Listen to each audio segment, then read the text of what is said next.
Good day everyone, my name is Richmond D. Sibalias and we are from Negros Occidental High School Senior High, and we would like to make an interview about profession in line of our stream Grade 11 CSS Ingenuity. As our performance task in our subject Empowerment Technologies, this interview will help the grade 10 students to get to know more about your profession and to guide them on what strand to take as incoming grade 11 students soon. Good morning, ma'am and sir. Good morning. Can you tell us about yourself?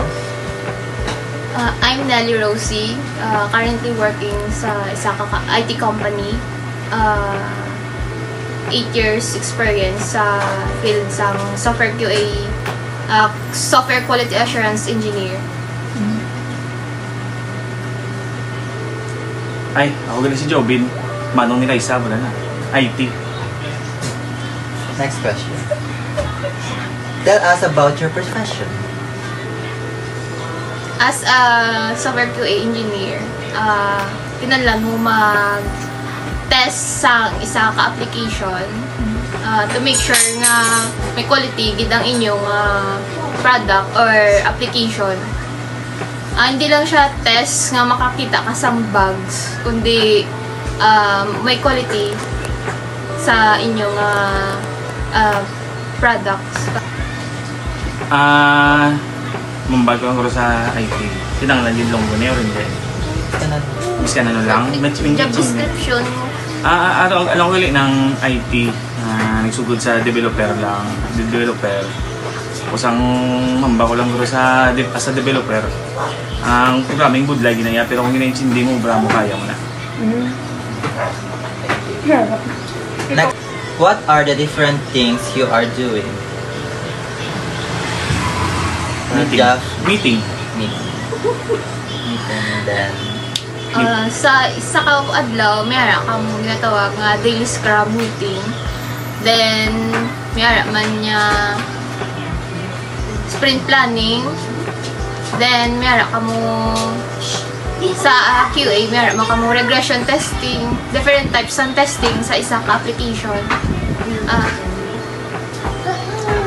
Dito sa programming naman niya, other than programming, dapat kabalo ka mag-testing ng program. Kung magiging importante. Kung hindi mo siya pag-test, hindi ka ang chinte. thank you. Next question. What are the challenges encountered in the chosen profession? Challenges ko siguro sa muna as newbie, fresh graduate, nang wala ka pa kabalo, sang imo, ulobrahon. Bali, sa isa company, mayara na mahatag na sila training. Sa ina nga training, wala kapag minabalaan mayo. So, itingwaan mo na nga mabalaan mo.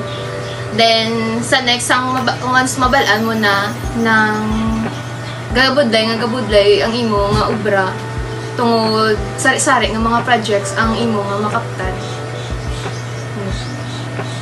Sa akong guro, challenges, ang kabudlay mag-cope up sa technology, kita man siya kadasig i-improve, kaga-evolve. Now, last question. Message that you want to tell us on how to become a successful. To become successful nga as software QA engineer, kinahanglan mo magtuon kung ano ginatudo sa inyo sa eskwelahan ng intindihon nyo gidna. Then, once nga ara na kamo sa field sang work, mambal nyo nga, ay lain ginatudo sa school, lain ang matun-an nyo sa work. So, bali, samtang ga-work kamo, ga-study kamo adlaw-adlaw, wala na siya ng stop ang inyong pagtuon. Bali, adlaw ga-tuon gid kamo na kadamo nga mga technologies or mga tools nga ginagamit nyo sa adlaw, like sa sa testing, mayara kita ginatawag ang manual kag automation. Bali, damo ka mo dira mabalaan kag kung gusto niyo magsulod as software QA tester, tuon na kamo sugudan nyo sa basics hasta sa amat-amat yung nga mabalaan kay may steps sina para makabalo ka mo. Message siguro as a developer, hindi gid malipat kay God. Buli-bulay na siya, pero joke lang. Hindi tsak totoong balya nang kinanglan mo mag-research, magtuon kay ang technology tamang kadasig is ang natunan mo subong outdated na gali. Usually ang ginatuloy sa eskwela na outdated na. Pero amo na siya ang root sang mga current na technology. So kung ano na matunan nyo, ang logic sina pag ang application sina sang iyang mga logic is almost the same. Ang kinanglan nyo nilang guro tunan kung paano ma-recognize ang isa ka program. Nga mas kilain siya language, lain siya nga pag-build, ma-recognize nyo siya as a programming, as a program, yapon, as a logic. So mas maintindihan nyo ang program, paano siya magana. Maski ano pa na siya nga language.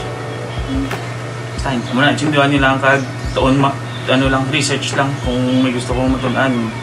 Testing ubus lang oras mo Dugang ko lang guro as developer kag QA kinahanglan mo man balaan ang sa side sang developer ilang mga codes intindihon mo gid na kay kabalo ko ang codes budlay pero tuon lang mayo intindihon nyo lang gid ang ilang logics kag kaya nyo na miyuhon nyo lang away nyo. In today's interview, we had a privilege of speaking with Nelly Rose Buscado and Joven Buscado, a highly accomplished professional in the IT industry. They shared their inspiring journey from the challenges they faced early in their career to the key decisions and habits that led to their success. We discussed about their profession, the challenges that they encounter with their chosen professions. Mrs. and Mr. Buscado also give valuable advice for aspiring IT professionals. Thank you. This conversation highlighted how passion, adaptability, and a commitment to grow can pave the way to extraordinary achievement in the tech world. That wrapped up our conversation with Ma'am Nelly Rose Buscado and Sir Joven Buscado. I hope you found their journey as inspiring. Success leaves clues, and today we got to learn from one of the best in their field.